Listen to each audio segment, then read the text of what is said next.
स्वागत है आपका इस वीडियो में। आज के इस वीडियो में हम लोग रिफ्लेक्शन ऑफ लाइट के ऊपर क्वेश्चंस प्रैक्टिस करने वाले हैं। तो चलिए स्टार्ट कर लेते हैं।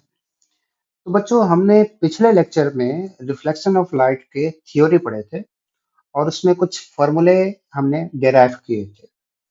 तो अगर आप लेक्चर 1 को नहीं देखे हैं तो सबसे पहले आप उसको देख लीजिए, उसके बाद आप यहाँ पर क्वेश्चंस आकर प्रैक्टिस कर सकते हैं। ठीक है, तो चलिए स्टार्ट कर लेते हैं। पहले रिकैप कर लेते हैं जो हमने पिछले लेक्चर में जाना था। ठीक है, ठीक है। तो उसमें हमने सबसे पहले पढ़ा था रिफ्लेक्शन ऑफ लाइट होता क्या है ना। आया, लाइट आया, टकराया, चला गया सेम मीडियम में, उसको बोलते हैं रिफ्लेक्शन ऑफ लाइट। फिर हमने पढ़ा था लॉज ऑफ रिफ्लेक्शन। उसमें दो नियम थे। पहला था incident ray, normal, reflected ray तीनों सेम प्लेन में होते हैं। दैट मीन्स इन तीनों का जो ट्रिपल प्रोडक्ट होगा वो जीरो होगा, और इसी को बोल सकते हैं कि इनका जो डिटर्मिनेंट होगा उसका वैल्यू जीरो हो जाएगा। दूसरा नियम था इसका कि angle of incidence angle of reflection के बराबर होता है। फिर हमने यहाँ पर कंसेप्ट ये जाना था कि जो वेक्टर है इंसिडेंट रे के अलोंग या फिर रिफ्लेक्टेड रे के अलोंग, वेक्टर जो भी है उसका दो कंपोनेंट होगा, एक पैरेलल, सरफेस के पैरेलल, और दूसरा सरफेस के परपेंडिकुलर। तो सरफेस के पैरेलल वाला जो कंपोनेंट है वो तो सेम रहेगा, लेकिन जो परपेंडिकुलर कंपोनेंट है वो रिवर्स हो जाता है इन डायरेक्शन।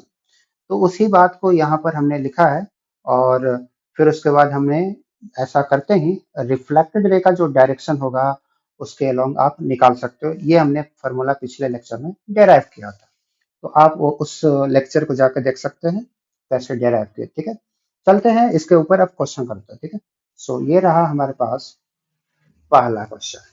तो देखिए क्या बोला गया। इस क्वेश्चन बोला गया है कि एक लाइट है जो इंसिडेंट हो रहा है on plane mirror along a vector I plus j minus k, मतलब ये इंसिडेंट वेक्टर का डायरेक्शन है।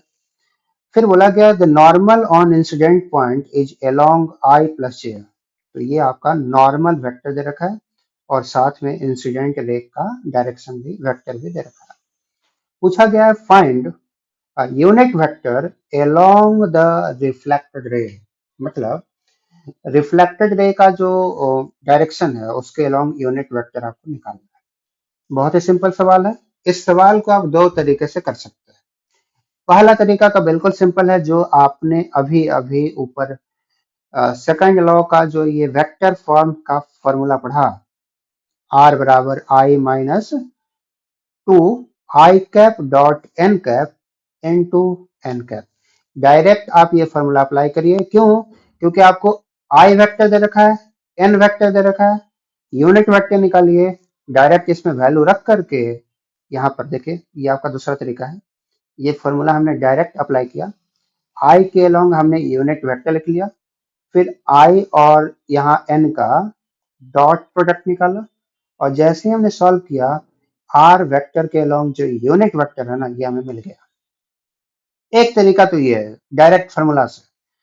दूसरा तरीका क्या है, देखिए बेसिक कंसेप्ट, बेसिक कंसेप्ट से भी आप इसको बना सकते हैं। क्या है कंसेप्ट बताइए।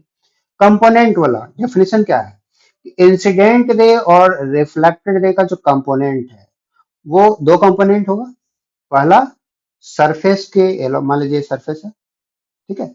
तो इंसिडेंट रे का मान लीजिए ये है इंसिडेंट रे, इसका कितने कंपोनेंट्स होंगे, तो पहला तो होगा सरफेस के अलोंग और दूसरा क्या होगा, सरफेस के परपेंडिकुलर। तो सरफेस के अलोंग जो कंपोनेंट है वो तो चेंज नहीं करेगा। कौन चेंज करता है, जो उसके परपेंडिकुलर है। मतलब नॉर्मल वेक्टर के जो डायरेक्शन में कंपोनेंट होगा वो बस बस क्या होगा, रिवर्स हो जाएगा। बाकी पैरेलल वाला क्या रहेगा, सेम। उसी कंसेप्ट के ऊपर इस क्वेश्चन को बना सकते हैं। देखिए कैसे, ध्यान दीजिएगा। इसमें बोला गया है कि देखिए नॉर्मल वेक्टर आपको दे रखा है, ये रहा, और फिर इंसिडेंट रे वेक्टर भी दे रखा है, ये रहा। अब देखिए गौर से अगर देखेगा तो इंसिडेंट रे में आपको आई प्लस जे मिलेगा, और नॉर्मल वेक्टर में भी आपको आई प्लस जे मिलेगा। दैट मीन्स इंसिडेंट रे का दो कंपोनेंट यहां से ब्रेक कर सकते हैं।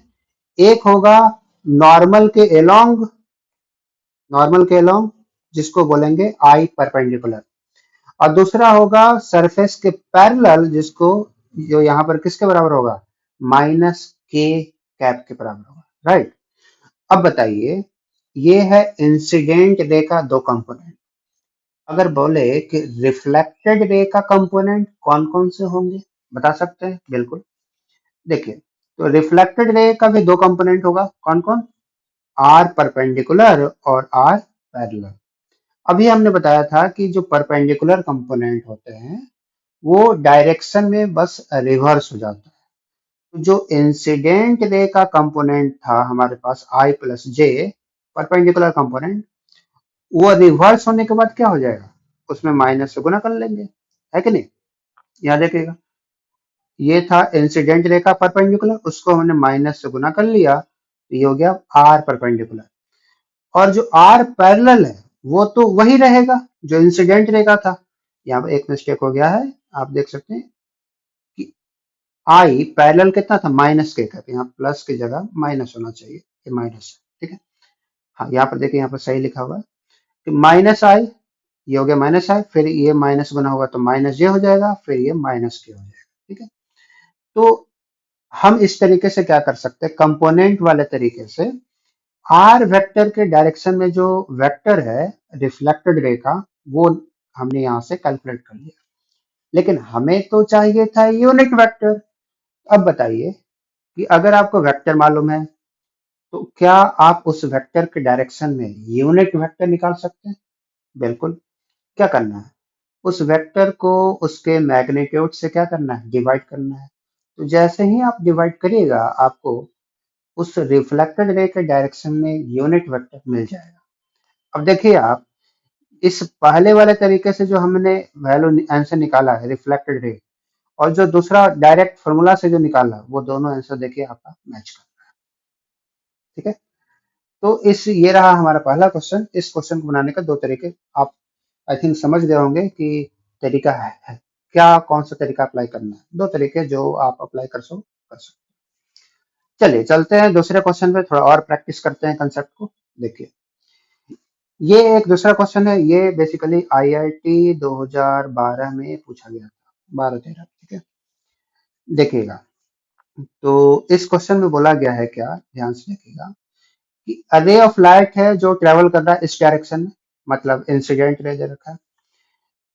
आगे बोला incident on a plane mirror after reflection it reflects and travels along the direction this way, मतलब रिफ्लेक्टेड रे आपको दे रखा है, ठीक है। पूछा गया फाइंड एंगल ऑफ इंसिडेंस। बहुत ही सिंपल है, देखिएगा, पहले डायग्राम समझिएगा कि ये रहा मान लीजिए मिरर, ठीक है। फिर हमारे पास ये रहा इंसिडेंट रे, सपोज करिए दिस इज इंसिडेंट रे, ये रहा। फिर यहाँ से लाइट आया और ये रिफ्लेक्ट करके यहाँ चला गया, ठीक है। देखिएगा, इंसिडेंट रे का दो कंपोनेंट, ठीक है, कंपोनेंट वगैरह देखते हैं यहाँ पर। देखिए, ये इंसिडेंट रे है। अब देखिएगा ध्यान से, ये जो एंगल है, ये एंगल किसके बराबर होगा बताइए। ये इंसिडेंट रे है, ये रिफ्लेक्टेड रे है, ये आपका बीच में नॉर्मल हो गया। तो नॉर्मल और इंसिडेंट रे के बीच जो एंगल होता है उसको क्या बोलते हैं, एंगल ऑफ इंसिडेंस, ये हो गया आई। नॉर्मल रिफ्लेक्टेड रे के बीच में एंगल को क्या बोलते हैं, एंगल ऑफ रिफ्लेक्शन। तो एंगल ऑफ रिफ्लेक्शन क्या एंगल ऑफ इंसिडेंस के बराबर होता है? बिल्कुल। दैट मीन्स अगर पूछे कि ये पूरा एंगल कितना हो जाएगा, तो आप बताइएगा आई, और ये भी आई, तो आई प्लस आई कितना हो गया, 2i। दैट मीन्स ये पूरा एंगल हमारा 2i है। मान लेते हैं इस एंगल को, ये है थीटा एंगल। अब बताइए जो थीटा एंगल है वो यहाँ पर किसके किसके बीच में है। तो आप बोलिएगा कि सर ये जो है, ये इंसिडेंट रे के डायरेक्शन में जो वेक्टर है, ये एक वेक्टर हो गया, और ये रिफ्लेक्टेड रे जो है इसका जो वेक्टर हो गया। क्या ये दोनों वेक्टर के बीच का है? नहीं, बिल्कुल नहीं। दो वेक्टर के बीच में एंगल कौन सा होता है, उनके टेल के बीच में जो एंगल होता है ना, उसको बोलते हैं। तो लेकिन इंसिडेंट रे का यहाँ पर हेड है और रिफ्लेक्टेड रे का यहाँ पर टेल है, तो ये एंगल तो उनके बीच का एंगल नहीं होगा। तो फिर क्या करेंगे, करना कुछ नहीं है, बिल्कुल आपको जो इंसिडेंट रे है ना उसका डायरेक्शन को रिवर्स कर देना है। ठीक है, अब सोचिएगा, अगर ये इंसिडेंट रे था तो ये वाला डायरेक्शन क्या हो जाएगा, क्या बोल सकते हैं, this is minus of incident ray, बोलिए, हो जाएगा।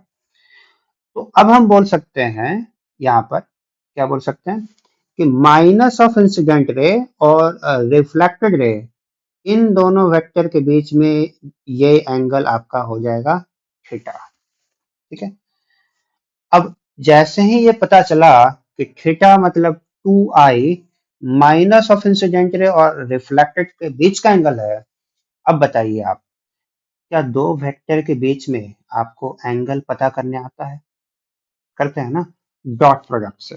तो वही काम हमने इसमें यहाँ पर किया है, देखिए, angle between minus of incident ray और रिफ्लेक्टेड रे, समझ रहे हैं, माइनस ऑफ इंसिडेंट रे हमने क्यों लिया, क्योंकि टेल टेल के बीच में एंगल को लिखने के लिए।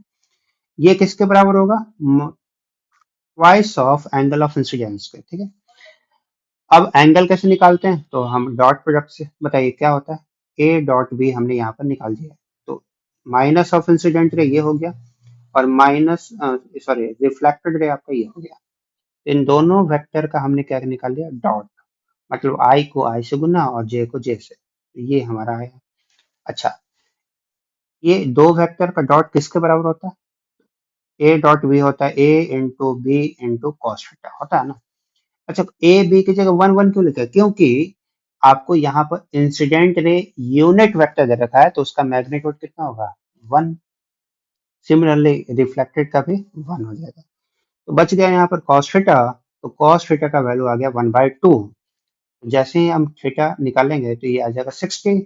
और थीटा किसके बराबर था, देखिए यहाँ पर थीटा का वैल्यू 2i के बराबर था। तो जैसे ही आप यहाँ पर 2i का वैल्यू रखोगे तो एंगल i का वैल्यू कितना आ जाएगा, 30। और हमें मालूम है कि angle of incidence angle of reflection के बराबर होता है, इसलिए ये दोनों एंगल किसके बराबर होगा, 30 डिग्री के बराबर होगा।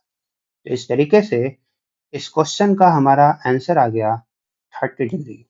सो आंसर हो जाएगा इसका बी। ठीक है, बहुत ही सिंपल था। चलिए, तो अगले कंसेप्ट पे हम मिलते हैं अगले लेक्चर में, फिर उसके ऊपर आगे बढ़ेंगे। धन्यवाद।